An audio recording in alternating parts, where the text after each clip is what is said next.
पिता अपनी बेटी से मिलने ससुराल गए, लेकिन वहां किसी ने उनसे बात तक नहीं की।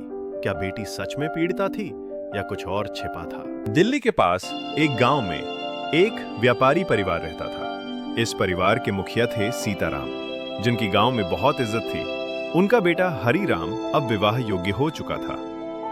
एक दिन पास के गांव से कुछ बुजुर्ग लोग हरिराम के लिए विवाह प्रस्ताव लेकर आए, जिसे सीताराम ने स्वीकार कर लिया। समय बीता और शुभ मुहूर्त में हरिराम की शादी हो गई। शादी के कुछ साल बाद तक हरिराम और उसकी पत्नी को संतान नहीं हुई। कई डॉक्टरों से सलाह ली गई, लेकिन सबने यही कहा कि अब संतान होना मुश्किल है। निराश होकर हरिराम और उसकी पत्नी ने भगवान की शरण ली। वे कई तीर्थ स्थलों पर गए, पूजा पाठ करवाया और आस्था बनाए रखी। कुछ महीनों बाद उनके घर एक बेटी का जन्म हुआ, जिसका नाम रखा गया स्वाति। 2 साल बाद एक बेटा भी हुआ, विजय। दोनों बच्चों में स्वाति को सबसे अधिक प्यार मिला, विशेषकर उसके बाबा सीताराम का। वे उसे बहुत दुलारते और हर बात में छूट देते। हरिराम भी अपने पिता के सामने कुछ नहीं कह पाते थे। समय बीता, स्वाति और विजय बड़े हो गए। स्वाति अपनी बड़ी बहन होने की हैसियत से विजय से अपने सारे काम करवाती थी। अगर माता पिता कुछ कहते तो वो गुस्से में आकर रोने लगती और चुप हो जाती।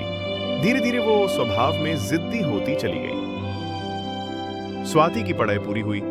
हरिराम और मीराबाई ने मिलकर उसके लिए एक अच्छे परिवार में रिश्ता तय किया।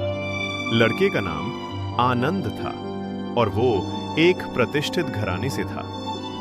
शादी धूमधाम से हुई और स्वाति अपने ससुराल चली गई। शुरुआत में सबने उसकी सुंदरता और शालीनता की प्रशंसा की, लेकिन कुछ ही दिनों में स्वाति अपनी पुरानी आदतें छिपा नहीं पाई। वो सबकी बात काटने लगी, बहस करने लगी और घर के हर सदस्य से उसका मनमुटाव होने लगा। देवर, ननद, सास, ससुर तक से झगड़े होने लगे। अंततः पति आनंद से भी उसकी अनबन शुरू हो गई। कुछ समय बाद जब हरिराम अपनी बेटी से मिलने उसके ससुराल पहुंचे तो उन्हें अजीब अनुभव हुआ। समधी ने उनसे आंखें चुरा ली। गांव के लोग भी मुंह फेरने लगे। यहां तक कि समधन, देवर, ननद और दामाद आनंद ने भी उनसे बात नहीं की। ये देख हरिराम को गहरा झटका लगा।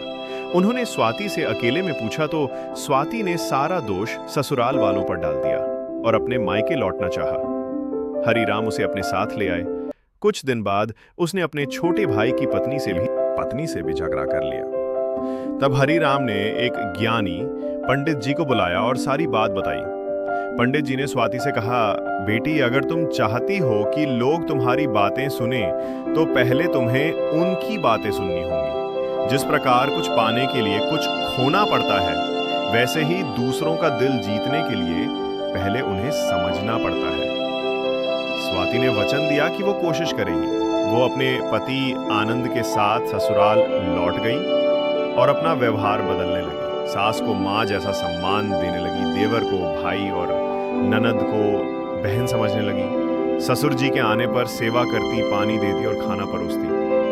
उसका बदला हुआ व्यवहार देखकर सब चकित रह गए। सास ने तो खुशी खुशी तिजोरी की चाबी तक उसे सौंप दी। तब स्वाति को एहसास हुआ कि पंडित जी का कोई चमत्कारी मंत्र नहीं था। असली चमत्कार उसके बदले हुए स्वभाव में था। कुछ समय बाद हरिराम दोबारा अपनी बेटी से मिलने ससुराल पहुंचे। उन्होंने पूछा, बेटी, सब लोग तुम्हारे साथ अच्छा व्यवहार करते हैं ना? कोई तुम्हें तंग तो नहीं करता? बेटी, तुम मेरे साथ हमारे घर चलो। स्वाति मुस्कुराकर बोली, क्या बात कर रहे हैं पापा? अब यही मेरा घर है, यही मेरा परिवार है। अब मैं कहीं नहीं जाऊं। अगर ऐसी और सच्ची व प्रेरणादायक कहानियां पसंद हैं तो मेरे चैनल को सब्सक्राइब करें और जुड़े रहो हमारे चैनल।